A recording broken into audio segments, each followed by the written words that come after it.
ሰላምና ጸጋ ይብዛላችሁ። አንድ ቃል በሕይወታችሁ ላይ አውጃለሁ።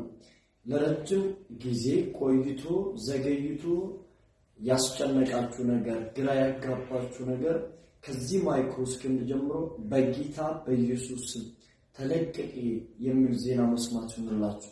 በትንሣኤው ኃይል ፈጥኖ ተለቀቀ የሚል ዜና ትሰማለህ። ይሄ ሶስቱ ቀን በደንብ ስሙ። በዚህ 3 ቀን ውስጥ የእናንተ ጉዳይ ተለቆ ያንቺ ጉዳይ ተለቆ በጌታ በኢየሱስ ስም ለምስጋና ትቆሚያለሽ። እደግማለሁ፣ በ24 ሰዓት ውስጥ የእናንተ ነገር ተለቀቀ። እደግማለሁ፣ በኢየሱስ ስም አምናችሁ ተቀበሉ። ተይዞብኛል ያላችሁ ለረጅም ዓመት የዘገየባችሁ ነገር ከዚህ ደቂቃ ጀምሮ በጌታ በኢየሱስ ስም እንዲለቀቅ አዛለሁ። በጌታ በኢየሱስ ስም እንዲለቀቅ አዛለሁ። በጌታ በኢየሱስ ስም እንዲለቀቅ አዛለሁ። ተለቀቀ የሚል ዜና ይደወላል። ሄሎ ኔውሰጂ፣ ሄሎ ናውሰድ የምትባሉበት ማለዳ ይሁን።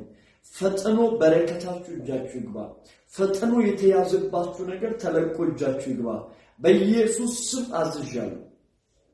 በኢየሱስ ስም አዝዣለሁ። ላመነ ሁሉ አሁን በዚህ ሰዓት ሆኗል። በ24 ሰዓት ውስጥ በጌታ በኢየሱስ የተያዘብ ነገር ሁሉ ተለቆ እግዚአብሔርን ለማመስገን ተረኛ ትሆናለህ። እንኳን ደስ አለህ። ወድሃለሁ።